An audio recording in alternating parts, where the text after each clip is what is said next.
to start the record. So tonight we've got a lot of ground to cover. The first thing I want to do is introduce our panelists. Do we have Eddie Wright on the phone with us? How about Andrew Kent? Yes, I'm here. We have Andrew Kent with us. He is the author of The Green Monster, a Johnny DeNovo mystery, as well as Spam and Eggs. Of course, we have Holly Christine as our video co-host. Is R.J. Keller with us tonight? Sure am. Awesome. How are you doing tonight, R.J.? Good, how are you? I'm doing pretty well. And Edward Patterson, the author of the Jade Owl series. Is Ed with us? I should probably be checking my switchboard over here if anybody calls in. How about Chris Jackson? Do we have Chris Jackson on the line? Yo. Hey, Chris. How are you doing tonight? I'm doing pretty good. Awesome. In addition to Chris Jackson, we have Dave Erickson. Is Dave with us yet? No, Dave said he was going to call in a little bit later. And Henry Baum. Are you with us tonight, Henry? Yep. Awesome. Here. And Kristen Tsetse. Are you with us, Kristen? I am. Hello. And Chris Meeks. Is Chris with us? Hello. It seems like we have a couple of Chris's here. Yeah, it could be a little bit confusing tonight. And then... Well, I'm Chris with a K, so just pronounce it that way. And then we have, finally, if he is with us, we have author... where's that everybody? Kevin Gerard. Is Kevin with us? Doesn't sound like we have Kevin on the line either. Well, the first thing I wanted to do is have RJ discuss a little bit about this Operation eBook Drop, which is just a fantastic new service that's been swimming around the internet lately. So, RJ, why don't you start by introducing what the Operation eBook Drop is all about? Oh, okay. First, I want to give props to Ed Patterson because it's his baby. He's the one who thought of it. He is heading it up where authors who have ebooks available on Smashwords can send their books to the ebooks to servicemen and women who are serving overseas who are deployed. And Smashwords founder Mark Cochran is really behind it as well. He has a blog entry about it. And that way, you know, apparently a lot of the servicemen and women have Kindles and other ebook readers, and it's a good way for them to, you know, pass the time in between their various moments of terror. But I think it's an awesome program, and I think it's great that Ed got it going. Well, it does sound like an awesome program. I wish we had Ed with us. Ed is not on the line, though. It doesn't sound like, or are you with us, Ed? Well, segueing into a little bit of talking about the different authors' books that we have, we've got just this huge panel tonight of awesome Kindle authors. And so what I want to do is talk a little bit about publishing on the Kindle. But before we get to that, Henry, can you tell us a little bit about Backwards Books? What exactly is Backwards Books? Well, four of us here belong to Backward. It was started as a group of self-published writers who sort of Wonder Twins activating power together so that to help with marketing, combining our efforts in marketing each other and as a group, because it's hard out there for everybody, let alone self-publishers. So we created this conglomerate of self-publishers, and it's been gaining strength in recent weeks. So where can folks go? Where can folks go to find out about Backwards Books? Backwardbooks.com. And now, what would you say is the purpose of Backward Books? To sell books and to help self-publishing gain clout and show that there are very strong, interesting writers out there using this medium, and it's, you know, as we gain clout, so self-publishing itself. So, sort of a mini crusade. So we have on the line Henry Baum. He's talking a little bit about Backward Books, and I want to try to get to everybody here tonight. To start with, Andrew Kent, can you tell us a little bit about your series, this Johnny DeNovo mystery series? You've got the books The Green Monster and Spam and Eggs. Sure. So this is a genre fiction, more or less, but a little bit different. What I tried to do is to take the mystery genre and update it a little bit and bring a detective who not only looks at normal clues, but uses a theory of the mind to unravel mysteries. And I've written it so that it's fast-paced and fun to read and a little bit, not too edgy, but a little edgy. And so far, very good feedback. And the second book is just out this week, and I've got a signing in 8 days and more activities after that. So looking forward to all the fun that this brings. Where can folks go if they're interested in checking out the signing that you've got? Do you have a website? I do. It's johnnydenovo.com. It's Johnny, Johnnny, DeNovo, DENOVO.com. This signing is local. I'm in Massachusetts, so it's in Massachusetts. And I'm going to try to travel some, so I try to line up signings when I go places. But people can keep track there. And the book's available. Both books are available on Amazon, Barnes & Noble, Kindle, Smashwords, almost any format I can imagine. That's awesome. So Chris Jackson, tell us a little bit about Above the Fray, your book Above the Fray. Well, as far as I know, it's the first novel that's written about the Union Balloon Corps during the Civil War, which was the world's first Air Force. I'm in the process of putting out part 2 of it now. It was very interesting, required an awful lot of research and a lot of sleepless nights pounding the keyboard. Are you still with us there, Chris?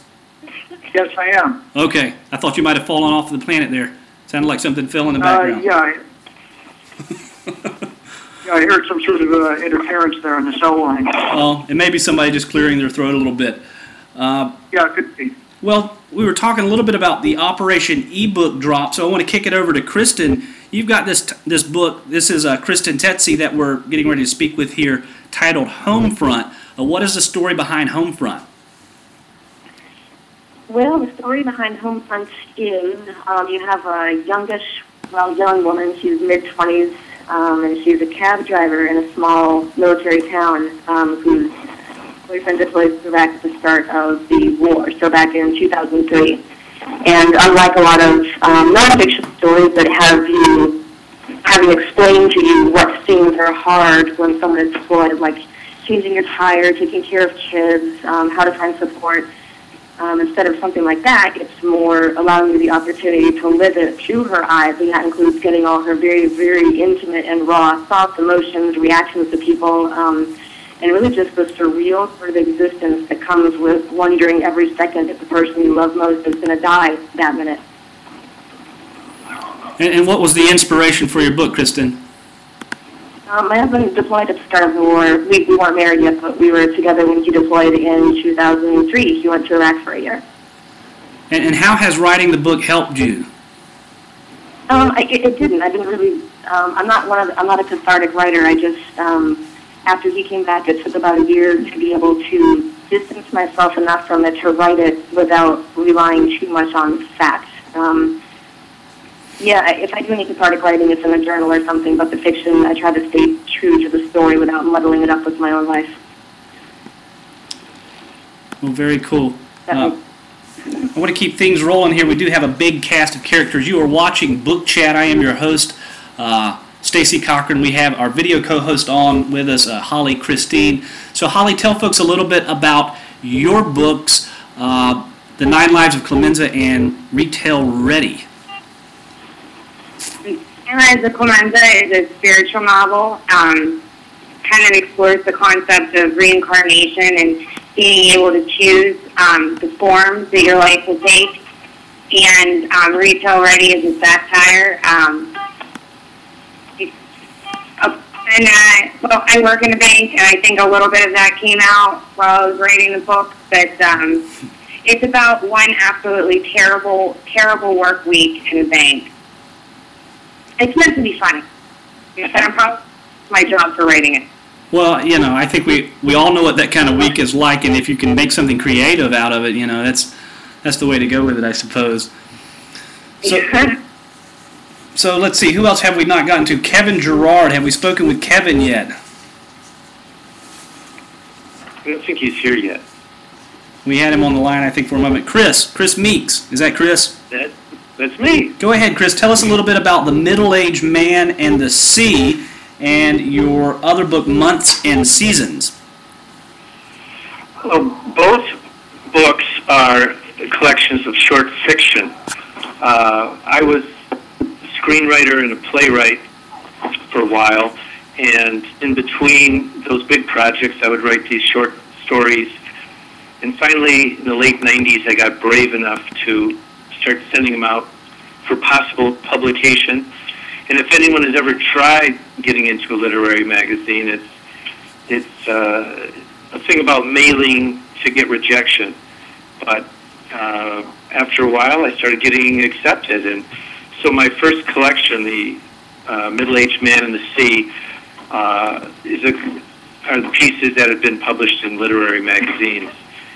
Months and Seasons only came out because I was at a reading and a woman came up and told me that she'd love to present my work at the Beverly Hills Library, and but it required a new book, so I wrote one. And it wasn't me reading, but actors that she brought on, which was kind of fun to see. And then from there, I finally listened to my agent and wrote a novel, which is The Brightest Moon of the Century. But because I was a short story writer, I've made it a novel in stories. What was the experience like seeing those actors reading your work? It's absolutely incredible. In fact, one of them you can see on YouTube. If you search for Christopher Meeks, you'll see this person whose arms are out, and he's reading one of the big story, the very first story in Months and Seasons, called Dracula Slinks into the Night. And because I've been in theater, I've had the experience of having my plays performed, but to see my short stories performed was just absolutely awesome. And it really showed me what we authors need to do when we read our own work. And when you get an actor reading stories, I learned so much from that. You really do. You learn about pacing and language and style. It's really amazing. I want to talk a little bit about, since we have all these authors on, you are watching Book Chatter. I am your host, Stacey Cochran. We have a great panel of authors with us, and we're talking about ways to publish books and first introducing everybody to these folks' books. And what I'd like to talk about next is just exactly what motivates you guys as writers. What is it that ultimately drives you to spend weeks and weeks, if not months and years on end, writing a story? RJ, why don't you get us started there with that? What motivates you as a writer? First, I'm supposed to speak for Ed and let you know that he is here, but he couldn't call in. So that's me being his voice, so you know that he didn't blow you off, he said. Thank you. But you're welcome. But as far as what motivates me to write, I always say that I feel like I have characters who are living inside my head, and it gets very uncomfortable with them all in there. And so if I don't get them out, get them doing their thing, then they're just going to, bug the crap out of me until they're gone. So that's what motivates me to write. And how about you, Holly? What is it that motivates you as a writer, ultimately? It's good for me. It sounds crazy, and I think it's just probably one of the only things you can do where you can hear voices and it's totally acceptable, But I'll hear, little bits and pieces of things, and then from there I'll start to develop characters. But I don't know, there's, weird stuff going on in my head, and that's one way to get it out. I'm absolutely crazy.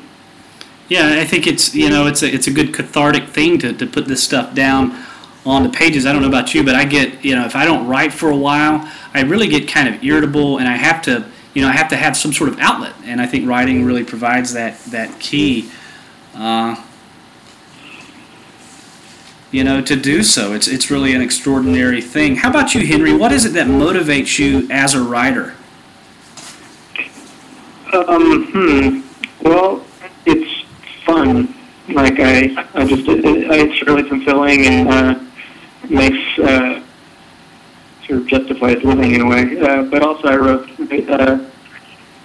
social satire, and I like skewering things that need to be skewered. Like I've written 2 novels about Hollywood and the superficiality and vapidity you see there, and how it is very idolized, and it shouldn't be. So then my next novel sort of heads in a different direction, but it's also attacking is too strong a word. It's more just studying and exposing, maybe, and that's sort of a satisfying process. What was the inspiration for Ray Tompkins? It sounds like just seeing this sort of adulation for fame as being problematic. Can you talk a little bit about the character Ray Tompkins in your novel, The Golden Calf? Well, I grew up in Hollywood, so it explains a lot of it. My parents worked in Hollywood, not that it's attacking them, but I went to a high school with children of celebrities, and Gary Coleman, and Jack Nicholson and Cher's kid, and they were all very, children of the people who kind of run the country in a certain degree. And I was a little alienated, angry punk rock kid, and that was very formative for me. So The Golden Calf was written when I was 19, so basically still an angry teenager. So that was the genesis of all that. And your other books are Oscar Caliber Gun and North of Sunset. Actually, the Golden Calf is Oscar Caliber Gun. It's just retitled for a new edition. I see. And how about North of Sunset? What can you tell us about North of Sunset? Well, it's sort of the Golden Calf in reverse. Instead of a stalker of a celebrity, it's about a celebrity who becomes a serial killer, sort of exploring some of the same issues, but from a different angle. A guy who becomes so enamored with the power of celebrity that he takes it to a crazy level. And I see it, and the next thing I've written about is about fundamentalist religion. And I guess it sort of ties together because I see celebrity and Hollywood and pop culture as its own kind of religion, something people really are devoted to in a certain kind of unnecessary way. So this is a thread in what I write. I see we've got quite a chat going on the pop-up chat, and I should mention that Kristen has a book, Carol's Aquarium. What can you tell us, Kristen? I'm reading this from the chat over here about Carol's Aquarium. Much like Chris, I started out writing other things. Homefront was my first novel, but before that I was doing a lot of screenwriting, playwriting. I had a couple plays produced, and short stories. I didn't think I'd ever write a book. And Carol's Aquarium is a bunch of short stories that I had written, and then received a ton of rejections, but then eventually got them published in both online and print journals. And they were all so scattered everywhere. And some of them, because they were published online, eventually disappeared, because online journals, a lot of them will last a couple of years and then they shut down. So some of the stories are ones that have been published and are now only available in my collection, and the rest are just mostly previously published stories, just all in one little spot altogether. And then there are 2 unpublished stories.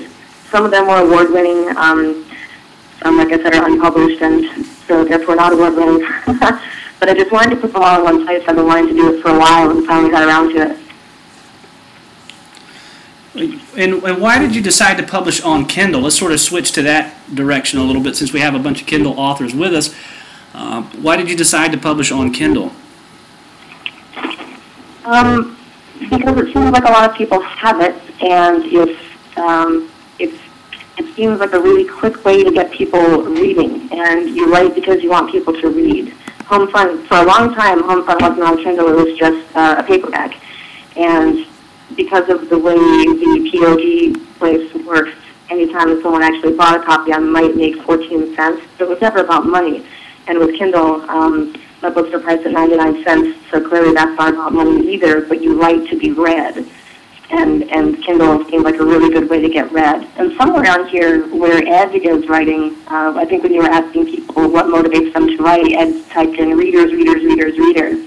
And I don't know if that's what he's responding to, but that's what it sounds like, and that's also one of the motivating factors, it's the major motivating factor behind Kindle. What has surprised you the most, Kristen, about the response from readers to your Amazon Kindle version of the book?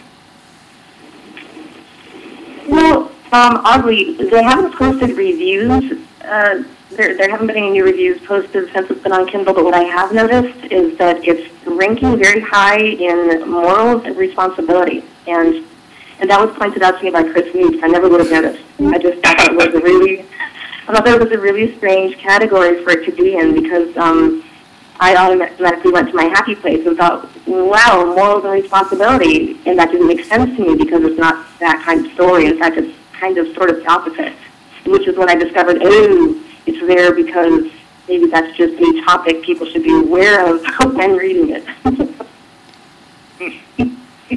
And now, Henry, you've been around for quite a while. You've published several different books. What is this push, this Amazon Kindle push? What does it really mean to you as a writer?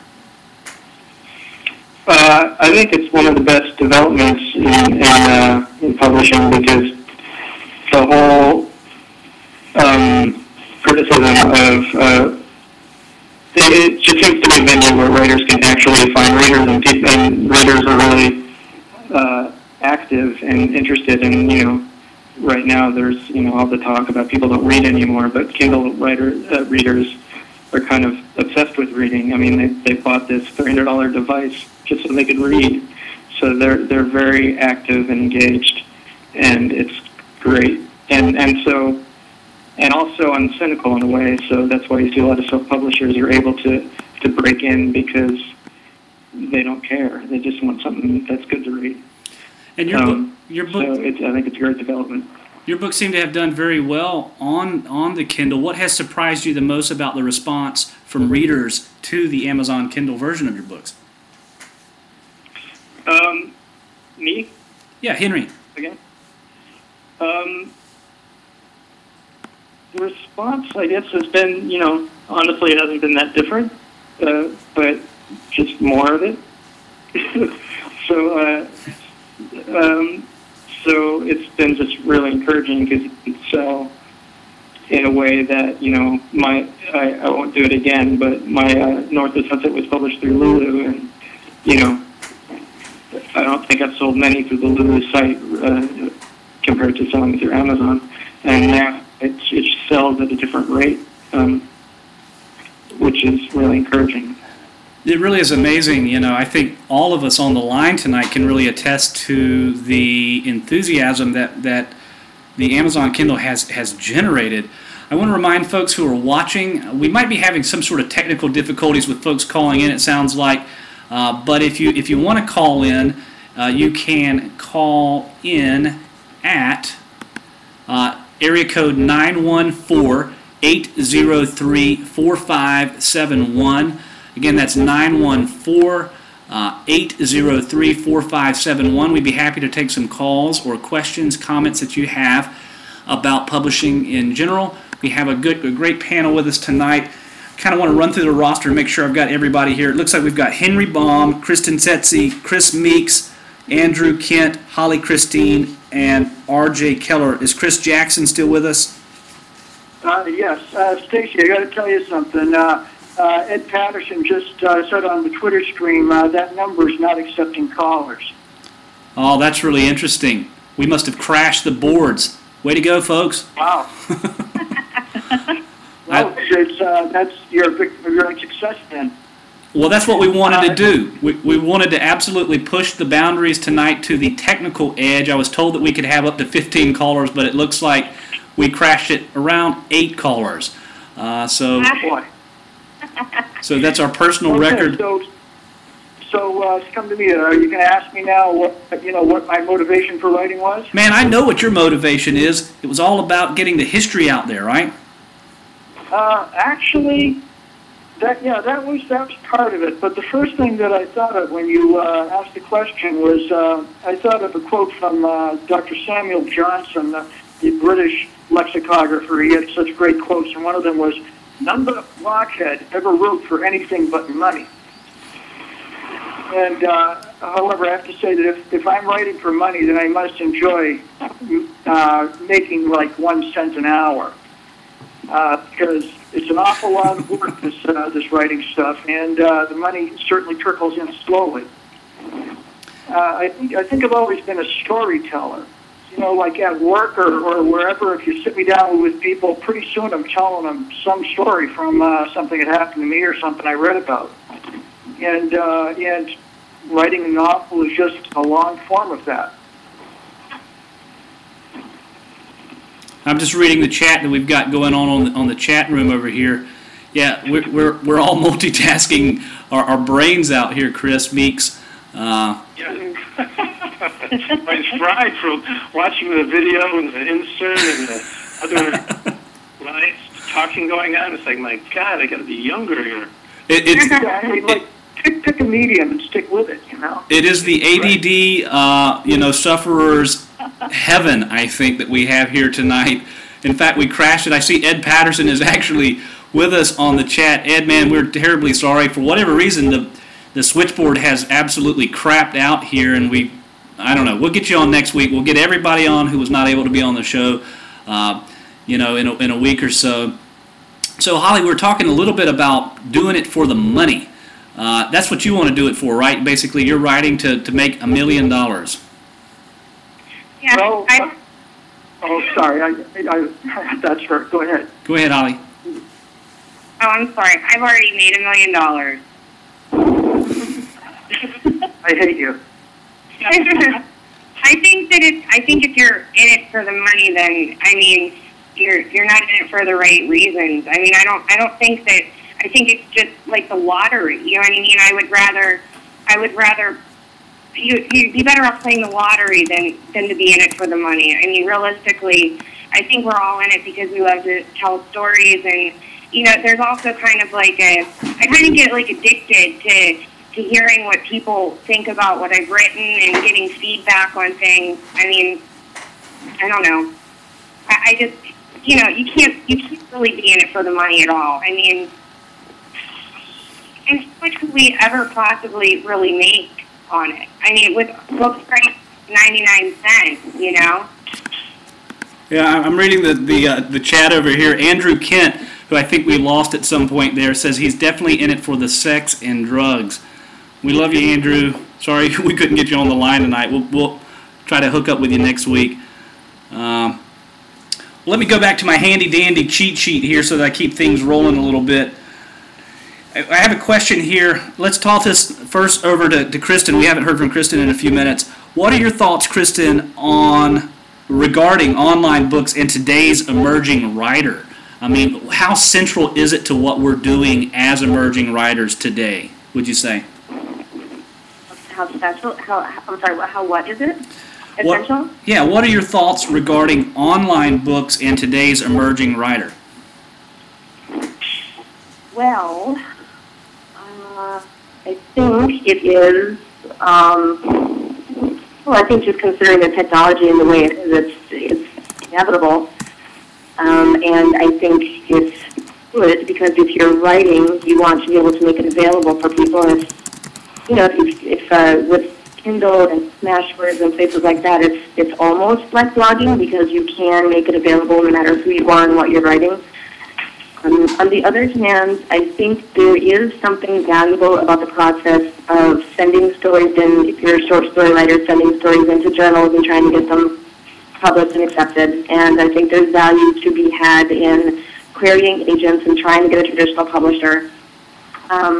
indie publishing was not my first choice. It was it was something I decided to do after submitting to agents and things not happening fast enough for me. But as much as I support and love both self-publishing and online publishing, there is a lot about the work involved in the slower process and the trying to break through certain barriers. It's really educational and really it helps you build, I think, the thick skin you should have if you want to be a writer. You know what I mean? Yeah. How do you feel about writing on NyQuil?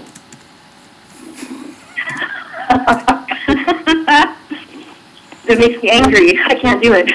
You can't write on NyQuil. Hey, that's the buzz. We've got R.J. Keller. Did we lose R.J.? I guess we lost R.J. at some point.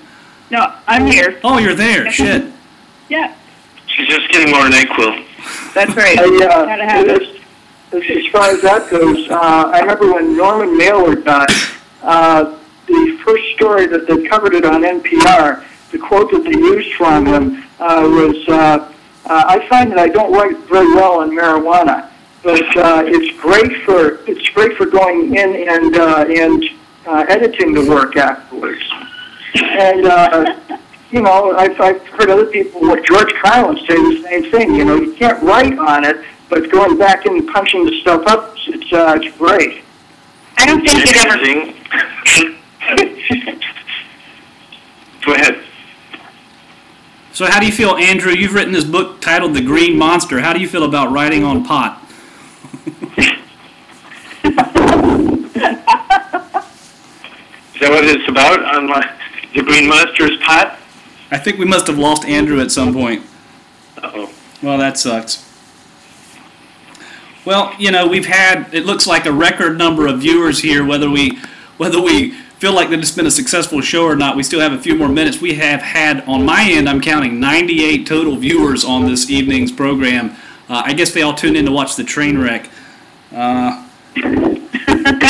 want to thank you guys for calling in. The next thing that I want to ask you about is what changes that we'll likely see regarding how books are distributed, bought, and sold over the next 5 to 10 years. And RJ, why don't you start with that? Why don't you start us off there? What changes, RJ, do you think we'll see with how books are distributed, bought, and sold over the next 5 to 10 years? Well, I really think we are going to see an increase in the ebook sales. It's already, growing exponentially. I don't think, and I hope that we don't lose the, brick and mortar bookstores. But I definitely think ebooks are the way to go. Getting your work online, getting it on Amazon or Barnes & Noble, Smashwords. I really think that's the way it's going to be in the future. What would you say? I agree. What would you say to that, Holly? What do you think when you're really contemplating such important, exciting things? What types of changes do you think we'll see in how books are distributed, bought, and sold over the next 5 to 10 years? Well, I think that Kindle is speeding things up quite a bit for independent authors, and I probably see more of an acceptance of independent authors in print and in books. And I really think this is kind of like an exciting time for us. I think, I'm happy to be a part of it. I feel like I've read a ton of independent books, and, there are some ones that really, maybe shouldn't be shared or maybe definitely need some serious editing, but there's also quite a few gems out there, and things that, you may have found on your own, and I think that kind of makes it more special, too. Henry was talking about punk music, and just whenever you just have, like, a song, and you think song. Sounds like we've got somebody's dog on the line there.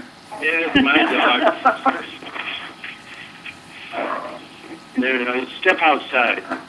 Let me point something out here. Star Trek, the Next Generation. Captain Picard read books. He read actual physical books, and they all looked like they were like 19th, early 20th century books. And he was you know, it was considered this really quirky thing that he did, because nobody else ever did that at all. And I think we're going to see that happen a lot more before the 25th century. It's going to happen over the next couple of years. I myself haven't read a newspaper in about 5 years, even though someone gave me a newspaper a couple of years ago. I never got around to reading it. All of the stuff that I get now is either over my TV or over my computer screen or over my phone, for that matter. Print seems to be going away. At the same time, I'm trying to make a living by selling print books. And do we have Chris Meeks with us as well? That was Chris Jackson on the line there. Is Chris Meeks still with us? Yes. In fact, I just misspelled a word online. Oh, beautiful. I love it. So difficult was, in fact, the word. Man, that's a difficult word to actually spell if you come to think about it. So what do you think Chris Meeks will see as a major change, if anything, in how books are bought, distributed, and sold over the next, few years? You have to realize I'm kind of still in awe over the Kindle. I didn't think the Kindle would be that much of a thing, and I just saw a huge leap in sales the moment I went on Kindle.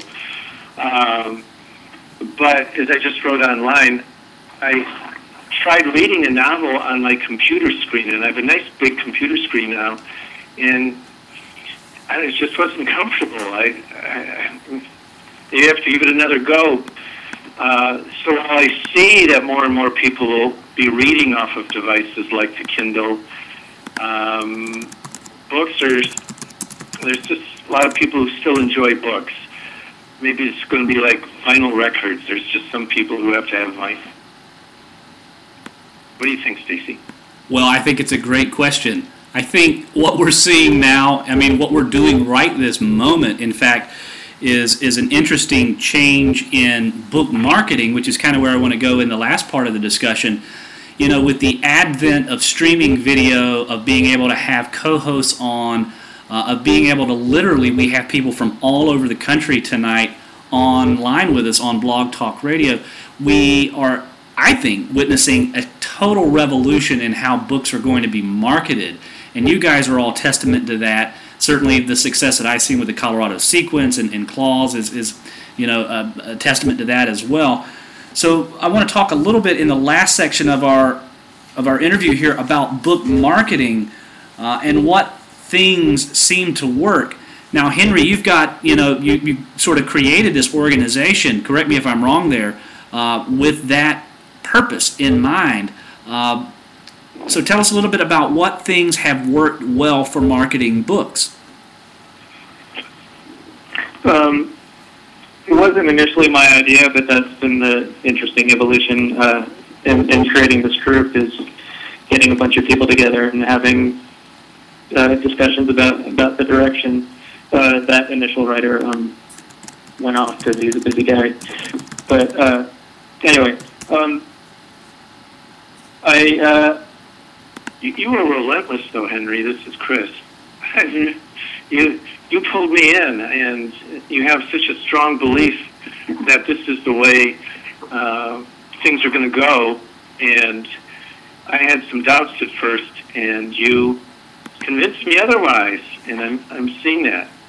And if people look at the video that R.J. Keller made just, 2 days ago? It's my homepage on Red Room, between a press release that went out the same day as R.J.'s video, it went up 140%. Oh, wow. Yeah. Cool. I can't absolutely say it was one or the other, but there was a huge spike. I think people are looking, what is this? So that's the interesting thing about marketing on the internet, is there's actually numbers to look at. Henry, you'll have to tell us if you notice the numbers going up in the last 2 days on Backward Books. But a bunch of us are blogging on there, and then we've got RJ's video, and we've got press releases, and things seem to be happening. Yeah, it's definitely gaining. The main goal, I would say, is the fantasy is to be able to lock down some sort of brick and mortar distribution, because we can talk about digital distribution being great, but a lot of people buy books in bookstores. So if we could somehow meld the self-publishing world with the traditional distribution model, that would sort of break everything open. That may change for the espresso book machine that just is starting to enter some bookstores now. Yeah, it's opening in Washington. There's going to be a new one. Yeah, and it's going to be like a 1-hour photo in every bookstore, but they make books. If they don't have the book you want there, it'll pop out in 20 minutes or something. And that's not been explored yet. There's this potential, but that's where I think the online world, the independent authors world, and the bookstores are going to meet right there at the espresso book machine. I think that's what smaller bookstores really need to think about getting into as well if they want to survive, because you've got all these big chain stores that are really taking over, and they're going to need to be able to compete in some way. And I think that would be honest, their saving grace, and I hope that they're able to, and that they do take advantage of that. Because I like the small bookstores myself, but I hope that they're able to do that. The espresso promises to be sort of a disruptive technology, the same as the Kindle, although sort of in the opposite direction. It's a fascinating idea to think that you could go in, download a book over the internet, and get it in print form. One of the important ways that print will continue to exist for books is in gifts. Nobody's going to give a Kindle book to their uncle for Christmas, and the espresso machine would be great for that. I don't know. I might disagree with you there, Chris. Yeah, I could definitely see people giving, if not Kindle books, at this point actually buying a Kindle for a spouse. In fact, I have my spouse on the chat pop up, and I'm not hinting that I want a Kindle for Christmas at all here. But I think you're right. At this point, buying the books, that would take a pretty hardcore Kindle enthusiast to buy somebody ebooks. But in time, who knows? I wouldn't rule it out. I'm sure people have done it. So, and I think it's a trend we're beginning to see, marketing or book sales moving towards. One point that I'm surprised nobody brought up is using the Kindle as a platform to get to the kinds of distribution that gets you into bookstores around the country. What are y'all's thoughts on that? Why don't you start? Actually, I'm doing that next. That's my next thing. I've had, this is Chris Meeks, I've had an agent putting out a new novel called The Laughter and Sadness of Sex. And some of the editors who've read it have thoroughly enjoyed it. But they've said, after what seems like an acceptance, we don't know how to market it. Sorry, we have to pass. And after I've seen this Kindle phenomenon, and Henry wrote about it at length on Self-Publishing Review with one person, Brad Morrison, I'm going to take The Laughter and Sadness of Sex in a few months and put it on Kindle only. And if it gets a good response, then I'm going to publish it in print. If it doesn't get a good response, then maybe I go edit it, but I've got an editor working on it now, so we'll see where it goes. Well, I think it's a great point. There have been a few authors. I'd love to get John Rector on the show at some point, because I know him and his agent fairly well. I have met Al Guthrie before. And John is an author, as you guys know, who published The Grove online, and I think it was more of a coincidence, but about the same time that his book on Kindle was taking off, he was able to sell the series or 3 different books, I think it was, to tour. And most recently, Al informed folks on Twitter that he had sold the UK and Commonwealth rights to the Grove and then a couple of other books. Of course, we all know Boyd Morrison's success story. So I think there's some precedent for finding a readership online through the Kindle and marketing through other online sources like Twitter and Facebook and doing stuff like what we're doing right now. And so I do think it can be a platform. What are your thoughts on that, Henry? Do you see it as a platform to get to distribution and a larger publisher? Definitely. I'm not one of those writers, of which there are a fair number, who says corporate publishing is evil and stay away from it.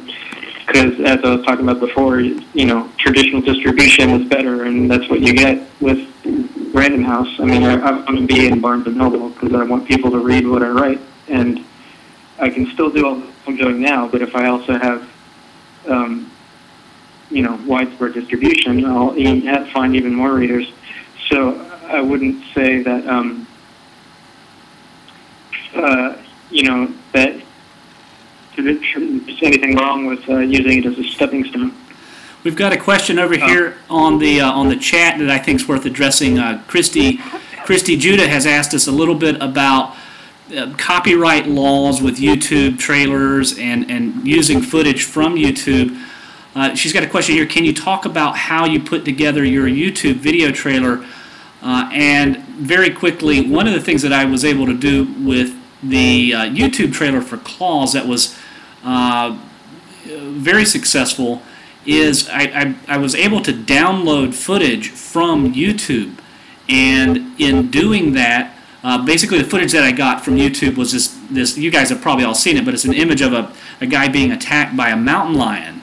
And I downloaded that footage from YouTube. There's a way to do that. I forget exactly how I did it, but there's a way to download video footage. And then what I did was at the end of the video, I added on some rock music and the cover image for my book. And this friggin' trailer has been seen over 300,000 times. In fact, if I can bring it up here in a minute on YouTube for our window, I'll bring it up and you guys can watch that. What has been your thoughts about book trailers? Does it work? Does it actually accomplish anything? Do you have to reach some sort of critical mass? RJ, what are your thoughts on using video media as a marketing tool? Well, I love making them, so and I've found that they've been very successful. I've got 3 different ones for my book, for Waiting for Spring, because there's different aspects of the book that I think will appeal to different people. And I use royalty-free music, usually in Compotech.com, and that way you don't have to worry about the copyrights. I usually just, shoot them a couple bucks each time I download a song. And then I also use royalty-free photos from stockphotos.com, I think it's called, or iStockPhoto, or I take my own pictures. And that way I don't have to worry about the copyright issues. I've never, I don't even know how to download someone else's video from YouTube. So that's how I do it. And that way I don't have to worry about any sort of legal consequence. But I found that they are very effective, because you have that, for a reader, just like a movie trailer, they get sort of an immediate feel for what the book's about, sometimes in a more powerful way than just reading the synopsis. So that's why I, like to use them. So you have 3 videos, RJ?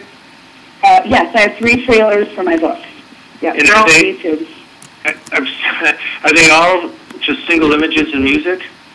There's a few video snaps that I've, bits of video that I've put together in the trailer as well. But, yep, I've got 3 separate ones. Wow. I'm sort of addicted to doing it, so I need to work on that. Sure. Sure, I did one for Kristen, and then I did the Backward Books sort of compilation video. And actually, I've got one for Henry's book, the new one that's coming out, because I had put it together. That's what I was going to start. That's what I was going to do on the Backward Books compilation video, is have sort of a mini book trailer for each book. But then I realized I'd only done 4 books, and it was all over 5 minutes, and that just wasn't going to work. So, yeah. Henry, whoever if you're out there. So if you want what I've got for yours, I can definitely shoot it to you so you can use it. That's awesome. Thank you. Well, I have the video actually online here. Let's see if this will actually work. I'm going to crank up the volume a little bit. So this is the book trailer that has been seen by some 300,000 folks. If it'll play, we'll see if it'll actually play here. If it doesn't play, I'll pull it off. Where's playing? Some trees in Maine. So there you go. I mean, that's the book trailer. I don't know how well folks could see it out there being distributed, but you know, basically it's a 20-second trailer, and There it is. Oh, wow. That was good. That was cool.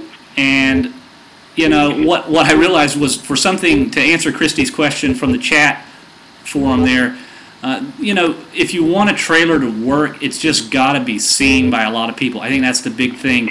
And you know, if you got somebody getting mauled by a mountain lion, or you know, somebody scantily clad, that certainly does well on YouTube. So you know, you got to think about what's appropriate for your book. Now, it happens to be that works well for a mountain lion thriller. Well, what other things have you guys found that work in terms of marketing your books? Kristen, are you still with us? Yes. What has worked for you with Homefront, in marketing Homefront to readers? Most obnoxious persistence really is what's worked for me. I've yet to.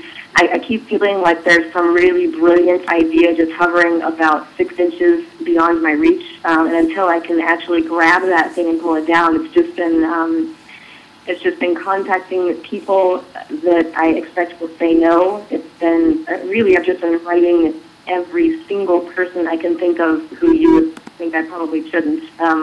Local news, people for blurbs, various publications.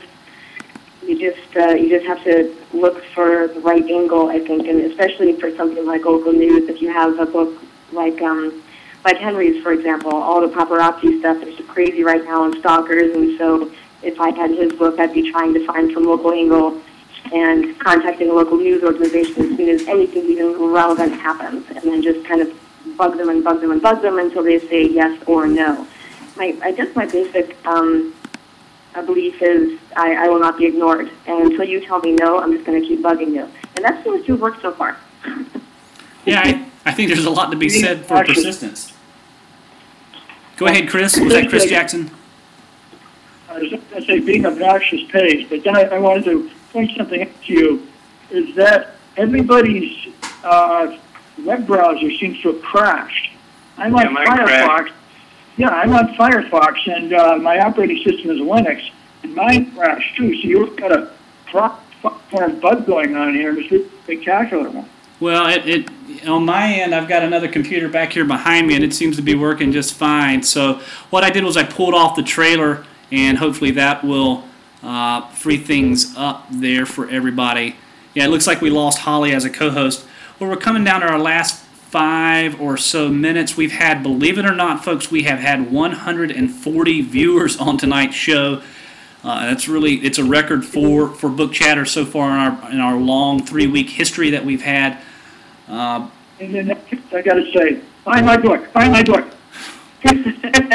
Yeah, I should remind folks, it'd be a good chance to kind of go through everybody's books again.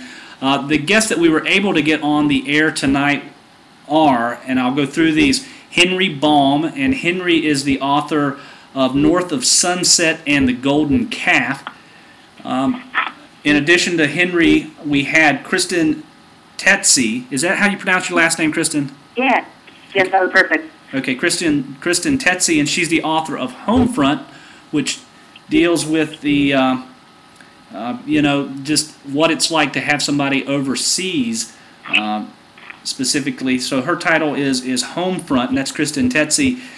Chris Meeks is the author of The Middle-Aged Man and the Sea, as well as Months and Seasons. And then Holly Christine, of course, is the author of The 9 Lives of Clemenza, as well as Retail Ready. And R.J. Keller is the author of Waiting for Spring. All of these books, of course, are available. And Chris Jackson as well. Sorry, Chris Jackson is the author of Above the Fray. The authors that we wanted to have on that weren't not able to join us because I think we pretty much crashed Blog Talk Radio, which I think is awesome, by the way, was Dave Erickson and Eddie Wright. Edward Patterson has been chatting with us on the chat, and then Kevin Gerard. Hopefully we can have these guys on a separate panel next week. We've got about 3 minutes remaining in tonight's show, so I've got a question for you to kind of pull things home here in the last 3 minutes. What advice would you give to any of the 146 viewers that we've had tonight? Henry, let's start with you and just kind of go down the roster here until this either runs out of time or gets really dull. But what advice would you give to somebody who's sitting there watching the show tonight or watching it in a few days who can't decide whether they want to self-publish their book or try to get a literary agent and publish it the traditional way? Well, I actually have a post about this on selfpublishingreview.com, which I edit. It's the lead story right now about this. And if you can stomach going through the query process and not having, not wanting to slit your wrists when you get "we love this, but we can't market it" kind of comments, which, I don't think any writer should ever have to hear. And I'm kind of sick of hearing that, which is why I'm self-publishing, because I'm very tired of that system. So, but if you're not tired of it, and you have the patience and you want to wait, a year or two, even two, to go through the whole querying process of agents and then having them send it out and so on, I wouldn't dissuade anyone from doing that. But if they get, nice rejections back, go self-publish. Or if they just want to avoid it entirely and, I just want this book out now and it's people like it, release it. But it really depends on your situation and your attitude.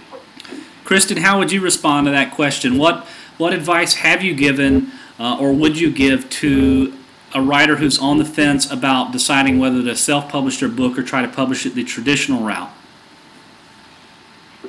I really think it depends on what the whole tool is. My advice would be to first query agents. Henry mentioned earlier that the goal is to be in bookstores, and the best people who can get you in bookstores are traditional publishers. So, make it the best you possibly can, query some agents, and I would just recommend that if over time your ultimate goal is to be traditionally published and you don't find it working, then self-publish and continue to try to move in that direction. But if you're doing something a little bit smaller, it's very targeted audience, I see no reason at all not to self-publish at all. That's a great answer. How would you answer that, Chris? We've had some good answers here. What kind of advice would you give to somebody who's on the fence about self-publishing or traditional publishing? Chris Meeks or the other Chris? Chris Meeks. What Kristen said is just absolute truth, and if you follow Kristen's blog or anything, you'll see how much work she puts into it. I mean, we all do, but Kristen, I think, is sort of the poster child for this.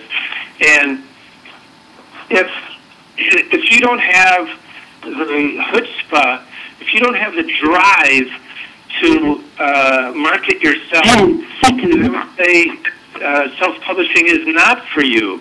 It takes a strong personality to do it well, because you don't have the inroads to the bookstores, you don't have the inroads to the publicists in the market, and you've just got to keep going and not take no for an answer. So if you have a hard time taking no from agents, you're going to have a lot more no's thrown in your face as you're trying to self-publish. I think that's an excellent point. Well, we're just about out of time. I want to thank all of our guests tonight. And again, those guests were Henry Baum, Kristen Tetzi, Chris Meeks, Andrew Kent, Holly Christine, R.J. Keller, and Chris Jackson. We totally crashed the Blog Talk Radio line, so we were not able to have the other folks on. I'm going to get in touch with everybody once we get offline here to say thank you via email for being on the show tonight. and to try to set up interviews for next week with the folks who we were unable to have on the show for tonight. Just as a note, we have had, believe it or not, 151 viewers during the hour. That's extraordinary. That's like up there with Jay-Z actually on Ustream. So, you know, we're doing well tonight, folks, and I want to thank you all for helping to get the word out. For all of us here at Book Chatter, I want to thank you all for tuning in. I'm your host, Stacey Cochran. Go out and buy these folks' books. You can rewatch this video on YouTube in about 1 hour. Thanks so much, everybody, for being on the show tonight. Thank you. Thanks, Stacey. Thank you. Have a great night. Have a good night, everybody. Beautiful sunset.